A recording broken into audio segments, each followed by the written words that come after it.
Hello, everyone. So excited. Let me stop the music. So excited to be here today. I have so much goodness for you. We are going to learn all about how to grow your email list with lead magnets. And I'm going sort of over and above. I'm not only describing what a nurture sequence is, I'm giving you a sample of a nurture sequence. I am telling you 26 different places you can share your lead magnet that you maybe haven't thought of. I'm sharing it all. And I will have a handout for you a little bit later that will go ahead and go out probably in the email, maybe at the end of this if we have Q&As. But those are going to be your little gifts for showing up today. And I think, without further ado, let's go ahead and just jump right in, because I think that most of you just want to know or see what's going on. So let's go ahead and get started. All right.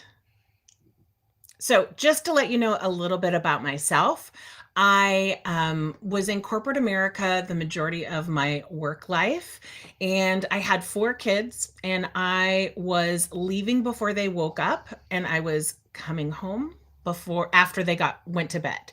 And I did not choose to have children to live like that. I was working in a recruiting company and training people on relationship management, on how to do marketing in a relationship type of way, which was a new thing way back when.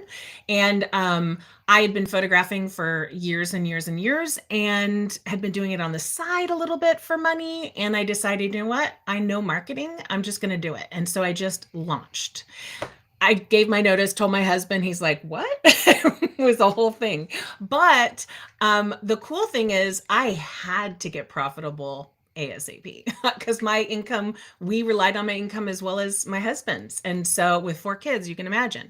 So I just used all of my marketing skills and started growing my company. And then that was in 2009. And then 2010, Pinterest launched, and it was by invitation only, very similar to Clubhouse and all those other kind of secret things that people share a code with you. It was very cool. And I started using it since 2010 to grow my wedding and my branding photography business. And I was helping all of my biz besties for years and years and years. In around 2016, 2 people for sure, but probably more than that had mentioned, but 2 people were like, you need to make this a business. And finally, in 2018, when my son was a senior in high school, getting ready to go to college, I launched my Pinterest marketing business. And I haven't looked back. I still do run both businesses. So when I'm giving you advice on what to do and how to do it when it comes to Pinterest or any other marketing tips, it's because I do it myself. I totally understand and I know. So let's go ahead and just jump into it. All right. So the benefits of building an email list. There's a lot of business owners and bloggers who just starting out don't realize how important an email list actually is. It feels and is very old school. But just like getting a letter in the mail, it used to be total spam. And now if you get a letter in the mail from a business, like a note card, it's like very unusual, very cool, and super thoughtful, right? Email is kind of the same way when it comes to marketing. We're doing all of the social media. We're doing all of the things that we know we should be doing in terms of marketing. But email is one of those things that should really just be a staple in our business because it is super, super effective. And according to Opt-in Monster, because I did a ton of research before I came on here with my knowledge, but also the current stats, according to Opt-in Monster, email marketing sees a 4,300% average return on investment, or ROI, for businesses in the United States. That's huge. That's huge. I would say a good 20% of all of my sales comes from email. People follow you and stalk you for a little while on social media, and then they join your email list for something free. And if they see a transformation, keep that in mind when we're talking about lead magnet. But when they see a transformation or they've taken action and it's changed their business, there's sort of an implied trust in that, right? There's trust because you've helped them to learn something or change something or save time in their business. It is huge. Then you're on your email list. And a lot of people have an email list, but they don't really do much with it. Obviously, you need to be sending emails on a regular basis, but there's something called a nurture sequence, which we're going to cover later, that is helping to nurture that person to get them up to speed with everyone else on your email list, right? Everyone else on your email list has already been seeing your emails and kind of gets the gist and kind of understands you and knows you. And so you need to use this nurture sequence to get them super up to speed and potentially taking action, right? All right, so let's go ahead and you know me, I'm a stats girl. I love stats. So let's go ahead and talk about these stats. This is, I can barely see it. So on my notes, I didn't have it in my notes because it was on my, so bear with me. 99% of email users are checking their email daily. That's huge. I don't check my social media daily. Maybe every other day, maybe once a day, just to see if I have comments for my business or to scroll for hours. But I do check my email multiple times a day. Maybe I shouldn't, but that's a whole nother training for another day. Mobile devices account for about 60% of email opens. So you want to make sure that your email, of course, looks good on a cell phone as well as a desktop, right? Oftentimes we look at it on a desktop, but we don't look at it on a cell phone. I've made that mistake myself. If you're on my email list, you know what I'm talking about. Email generates $42 for every dollar spent. So even if we have a free email client, maybe we upgrade to a cell, or maybe that dollar spent is your time creating that email, but you do get a return on that time or money that you spent, that time buck, right? 4 out of 5 marketers said they'd rather give up social media than email. I'm one of those. Besides Pinterest, I'd love to give up all my social media. But it is a necessary evil sometimes. But email is not something that any of us business owners, let alone personal, would want to give up. It is just not something we'd give up. 89% of marketers use email as the primary channel for generating leads. This is a great way. People may miss you on social media. They may, miss all of your advertisements or wherever you are online. But if they're on your email list, they may miss an email, but they typically will see at least 1 or 2 of them a month if you do one every week. So it's a little hit or miss sometimes in terms of email, but this is where we're getting our leads, right? These are our warm leads. We would love to put something out there and have somebody pay and join. And that happens rarely, but it does happen. This is a way to ensure that you have a pipeline of leads coming in on an ongoing basis. 760% increase in revenue from building email lists.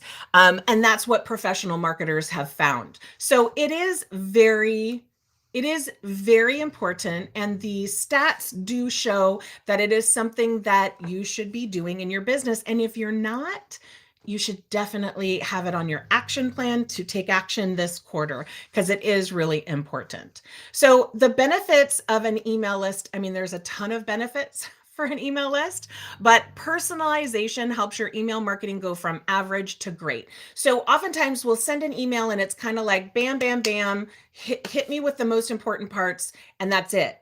Where if we're telling a story or we are doing an analogy, like the other day I did an analogy on reality TV and marketing. It just hit me like a ton of bricks, and I was like, I have to share this. That's one of my most opened emails. So guess who's going to start doing more analogies in the opening of her email? That would be me. It is also great to get visitors to return time and time again. So even if they see your website, they may not remember your name and they may not ever go back. But if they're on your email list, they're going to get a consistent if you're consistent, information in their inbox all the time from you. And people are much more likely to come back to your website when they see an email in your inbox and you have a button telling them to go somewhere and do something. Those call to actions are very important and very, very effective. You'll easily get messages to customers. When you send an email, your words are delivered directly to someone's inbox. You're not relying on another platform like social media to be working perfectly all the time, right? It's our email. Now, if our email goes down, that's a whole nother story for another day, but it is a way, it is a platform, even though we're using an email client, it's a platform we own, meaning that we get to choose what we put out, when we put it out, and there's no throttles back on who sees it like with social media. Huge companies love email lists. They know that email lists are super valuable, and building an email helps to boost sales. And if huge companies are doing it, then we need to be doing it too. Definitely 100%. Your own, I just said this, you own your email list, except for your website. The email list is the only thing that you have control over when it comes to your online business. So using those both in tandem are super important. You'll make more money. It is just a fact, because these people have joined your email list because something that you talked about or shared, that thing that you're giving them in that freebie or lead magnet has enticed them enough to give you their email. And let me be specific. I don't give my email to a lot of people. If I have to submit my email for something, I think twice about if I really want that, because I know there's going to be more emails coming in, right? And they kind of know you already because they at least chose to like or download or ask for something from you that they think will be valuable. So that's important. And then also, email helps you in that know, like, and trust process. It is sending emails, and your customer builds that trust between you and them. And when you're consistent, it's building even more trust, because they know they can rely upon you to bring them great, actionable, helpful information, as long as your emails are great, actionable, and helpful, right? All right, so there are 4 steps to creating lead magnets that convert, because we don't care about lead magnets if they don't convert. Like, the whole point is to convert and get those people on your email list, right? So I'm going to walk you through how we did it, and I hope that you can take the inspiration to build your own lead magnet and nurture sort of workflow basis. So the first step is you really need to understand your customer or your ideal client, whatever, or client avatar, whatever you call it. You really need to understand it. You need to understand them. And more importantly, you need to understand what keeps them up at night. What is something that is really that they're struggling with, or that they want to learn, or that they need to learn, right? So you can do this by asking your current clients. You can do polls on social media, all of those things. But in order to have your services, right? Forget the lead magnet, but in order to have your services be valuable, you need to understand what your customer needs. What is something that would help them to save time, save money, or save a headache, right? Then you need to build valuable content to help them solve one of those problems. It is really, I'll just put this out here now. I'm sure I have it somewhere else in my notes, but oftentimes people work so hard on these lead magnets to make them so great that they are 15, 20 pages long. And in order to really find any kind of transformation or success, they may not, because they're not going to go, and read all of that information and content. You want to make sure that your lead magnet delivers a quick win very simply and very easily. It does not have to be anything big and long and specific. And also the reason why you don't want to do that is because you do want them to come to you for services, right? So make it short and consumable. And then you want to create an enticing opt-in. Again, this is something that can give a transformation, even a tiny transformation, for a problem, or make that it's a solution for something that people need or want, or that will save them time, money, or save them a headache, right? And then also, it is important to note that you want to segment your leads into a personal experience. So for instance, I create, which we're going to talk about, a nurture sequence when someone signs up for my resources. It's recent, so if you've been around the block for a while, you didn't get one. But it's a nurture sequence to get them on board, and then they're going to get all of my emails moving forward, right?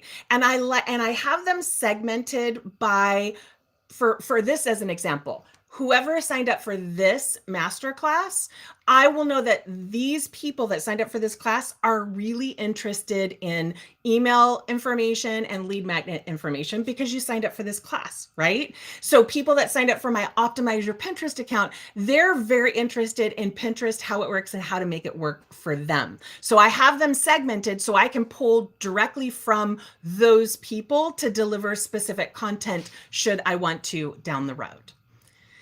So which lead magnets are the best to grow your email list? So here are lists of lead magnets that have been successful for service providers. So a free consultation.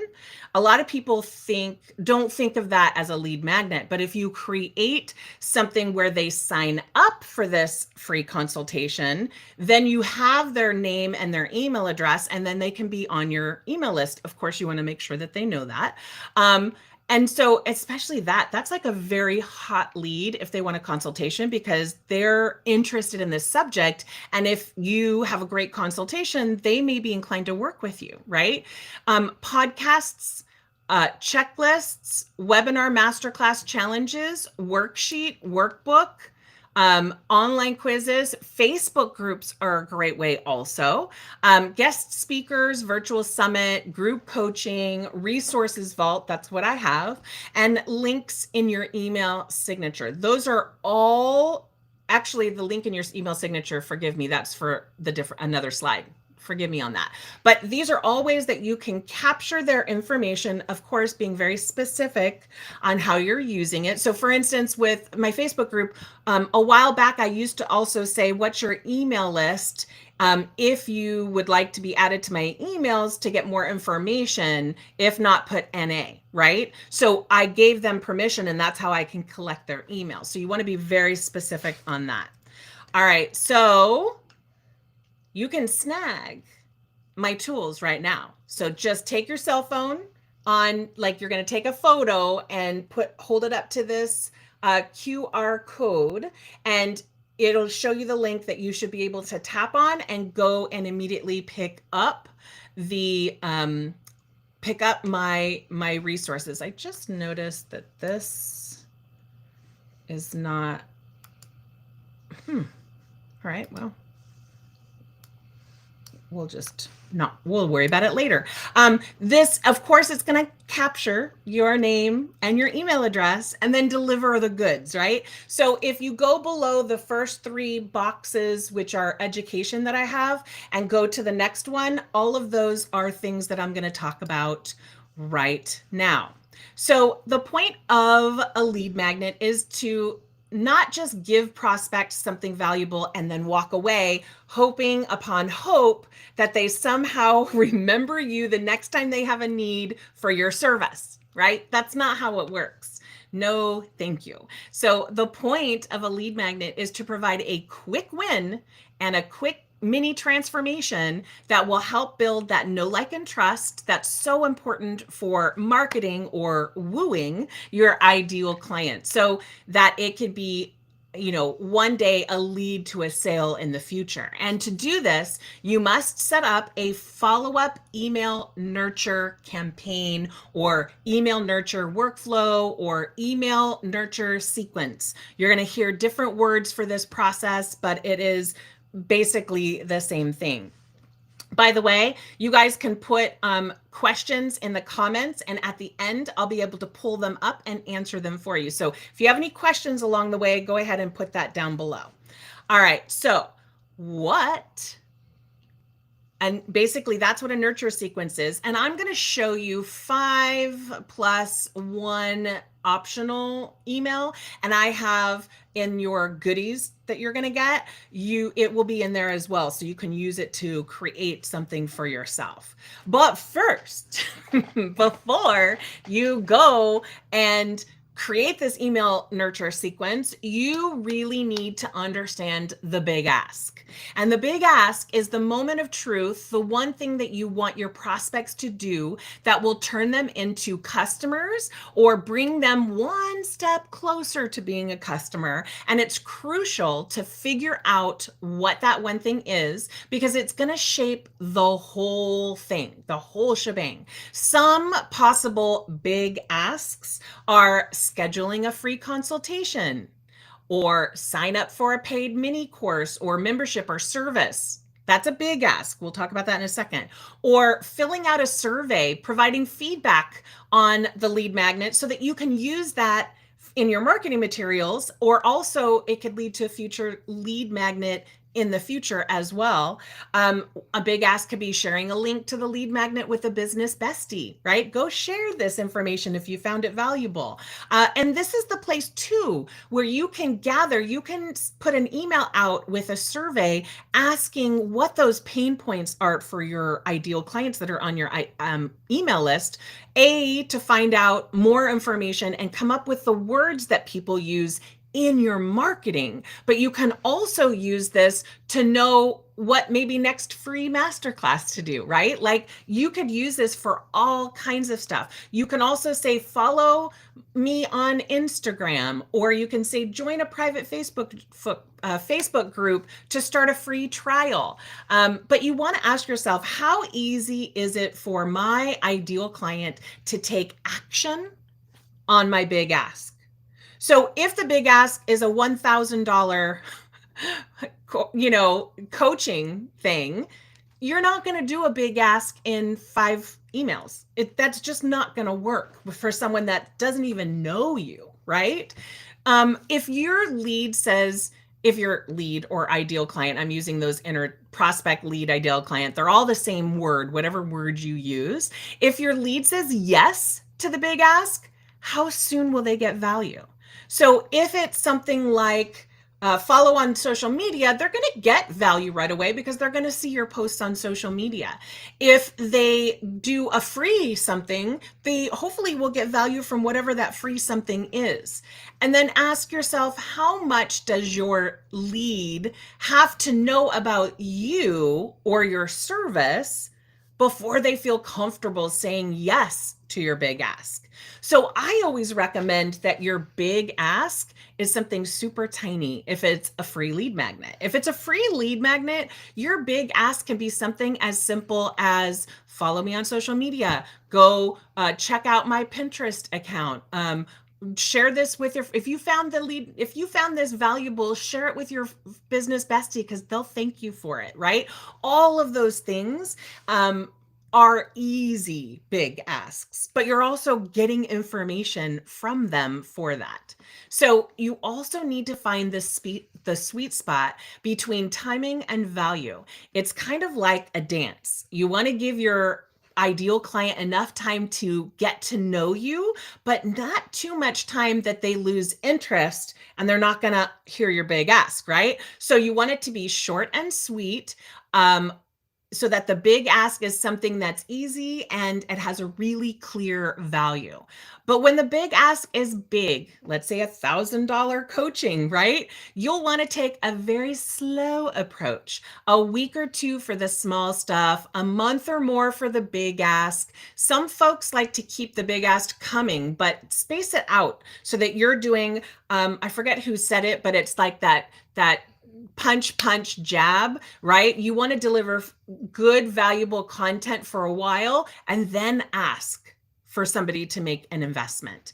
And then after you're done with that, you want to evaluate and adjust as needed, reviewing the open rate and the click rate. You want to see how effective it was. If people fall off at email 5 in a 6 email series, you need to revamp that series, or you need to shorten it. Maybe only do 3 emails, right? Because you want for sure for them to get through those to see that ask. So all of those things will go into the timing and the rhythm of what is going to finally come about. But I am still going to help you with these email sequences. So for today, we're going to assume that the ask is a smaller ask, maybe a low cost mini class or something like that, right? So email 1 is all about thanks for downloading, Rockstar. Hey there, hot stuff. Thanks for downloading our lead magnet. We're excited to share some killer tips and tricks with you. And then, but also in these emails, you want to keep them super short and sweet. We do not want someone on a desktop, at least, to have to scroll twice before they've finished it, because they're not. You're going to lose them. You're going to lose them. They're not going to be there. It's not going to work. Trust me on this. It's not. So you want to keep it short and sweet. Email 2, and you can build these emails up as you go along, right? So you can start super short. Email 2 is like you're about to be a business Beyonce email. So you're probably wondering, what the heck is this lead magnet and how is it going to change my life or my business? Well, let me tell you, it's going to be a game changer for your business. You'll be Beyonce of the service-based businesses. So basically, in this second email, you really want to let them know how it's going to be used most effectively, when they should use it, how they should use it, whatever it is. If it's a checklist, you can have in this, say this checklist is so that every time you go to Pinterest, just go down the check marks and then you'll know you have a perfect standard pin to post. Or like whatever it is, you want to make sure that you're giving them information. Email 3 is female visionaries doing it right. Don't just take our word for it. Check out these success stories from other boss babes who have used our lead magnet. They're killing it, and so will you. So what you can do is, if your first email, if your first sequence, right, your big ask is to take a survey on how helpful it was, that could be your big ask. Then you can use those examples in this third email to say how people have used it and how it's helped them. That's what the point of that third email is about. And then the fourth email, wake up and smell the lead magnet. All right, time for a little tough love. You've had the lead magnet for a little bit now, but you have you actually read it? Like really read it? And have you taken action? Because trust us, it's worth it. So the fourth email is a reminder. Hey, just checking in. Did you get a chance to look at it yet? Right? Maybe a link to it again, because maybe they signed up for it, put their email in, but then they didn't see the email or what have you. So that's a good idea for you to be able to ensure that they see it, or put it up in their emails so that they click on it and then take action, right? Because if somebody's not taking action on it and they're not getting help from it, you haven't helped them and they may not trust you. Do you know what I'm saying? Like, if you're gonna do it, let's do it right. Email 5, an offer you can't refuse is what I call that. We're feeling generous, so here's a special offer just for you to implement what you've learned, and well, throw in a bonus. You're welcome. So this email number 5 is your big ask, if you will, and you're going to make it sound like it is something, because hopefully it is, whatever this is you're offering, whatever your big ask is going to help them. So in this offer, you can say, for those of you who fill out my form on how helpful this lead magnet is, I'm going to give you my free checklist on XYZ, right? You can throw in something free for that to be able to get that. Or whatever your ask is. Let's say it's a small mini course. Normally, my mini course is $59, and today or this week only, you can get it because you jumped on my email list for $39.95 or whatever it is. This is something that you have to decide on what your big ask is going to be, but you also want to make sure you're delivering great information on helping them and enticing them to jump on that. And then email 6, which is optional. Don't let this slip away, you CEO. Last chance, Rockstar. Don't let this opportunity slip away. So you can, as an optional 6th email, ask them again about the thing you just asked them about in 5, repeating your big ask. So again, if you guys have questions, go ahead and put them in the notes below. I promise I will get to them. So these are places that you can share your lead magnet. So above the fold is a reference to when you're on a computer screen, that the button for your lead magnet is above within the screen. You don't have to scroll to look at it. It is helpful, a little hard sometimes, but it is helpful if that's the same thing on a cell phone. Above the fold means that you're offering them something free right away. So when they come to your website, you're already giving them something that to be able to capture their email and their name, because they may read something and then hop off and you never see them again, right? This is a way to capture it. So you want to have that above the fold. And this is the section where your ideal client and your readers land on the moment they come to your page. And it should be right there in their faces without being in their faces, if you know what I mean. It's a very non-salesy, friendly way of telling them what you can do for them and what the value is that they can get from what they do. And then I believe that you should have a lead magnet on every single blog post. If you have multiple lead magnets, you want to tailor the lead magnet for the blog post. But I am not in any way, shape, or form telling you to create a lead magnet for every blog post. So I want to be really clear here that that is not the case. All right. Next is somewhere on each blog. I just said that. Sorry. Let's try again. Oh, and so I said website above the fold and opt-in page above the fold. So for instance, if you have a landing page, opt-in, landing page, they're all kind of the same thing. But when they land on that page, the button to submit their email and stuff should be right at the top. Each blog post.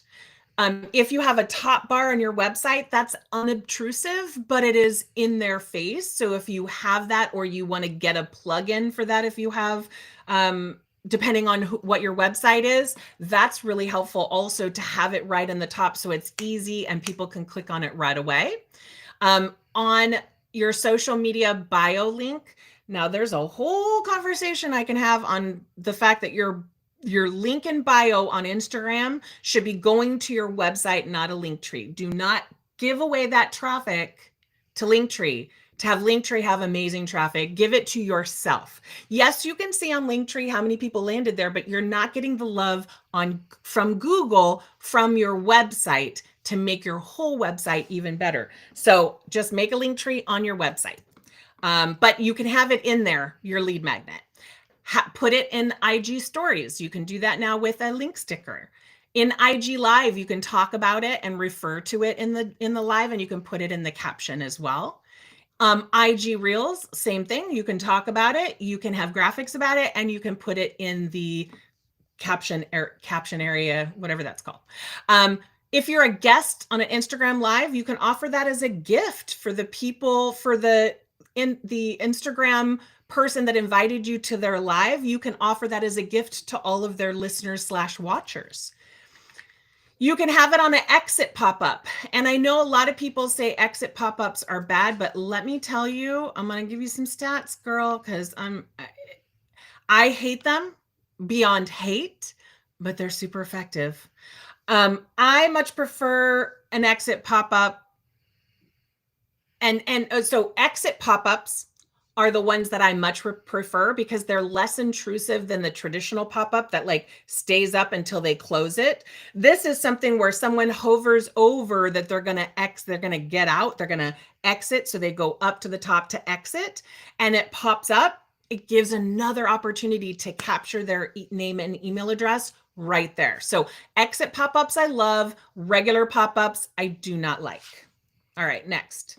On a Facebook post, you can put it in a Facebook post and it'll be linkable. You can have it on a Facebook cover page. I did that in my Facebook group. Facebook Live, same thing like Instagram Live. You can put it in the LinkedIn bio on the bio on your LinkedIn. You can put it in a LinkedIn post and it is a live link. Here's a crazy one that I found in my research, and I'm going to absolutely do that. You can put this on your error 404 code. So if for some reason a link doesn't work on your website, instead of seeing black 404 pop up, you can have something on there that says something like, let me get to it. Sorry, guys. So it usually goes something like this. Oops. This page is not working, or the enrollment for that course is closed, but why not get this free download and at the same time jump on the wait list? So you can put something like that, some kind of, oh, I'm so sorry, this is embarrassing, not sure where you were trying to go. Here are a few buttons to click on to get where you might be wanting to go. Anything like that. And on there, you want to have your lead magnet, right? And then in the notes of a podcast, if you're a podcaster, you can verbally talk about it on your podcast. I do all the time. And if you're a guest on a podcast and you can offer, I always want the people that come on my podcast to give a gift because my listeners love it and they get something that they can take action on, not just listening on the podcast. You know what I mean? So being able to offer this as a gift to the podcast host's audience. You can put it on a graphic in a YouTube video. You can pop it up as a graphic. You can put it in a YouTube video notes. And then QR code. Girl, I just did the QR code in this presentation. People just can put their phone up. I could pop that up in a YouTube video too. And people can pull their phone out and be able to get those downloads. That's super cool. And then finally, come on, people. You know I love Pinterest. Putting it in your Pinterest profile description, super, super, super important. All right. Now that we've gone over this, I promise I'll get to your questions right now. I have some that I got in advance for people that couldn't make it today, so I'll answer some of those. I know a lot of people find it difficult and time consuming to do Pinterest. And in Pinterest Strategy Academy, which is a group coaching mastermind kind of thing, I'm live twice a week. And I answer questions like lead magnets, email lists, real strategy on marketing and creating a marketing strategy workflow as well. So if you want to join that, you can do that by going to pintereststrategyacademy.com and you can check it out.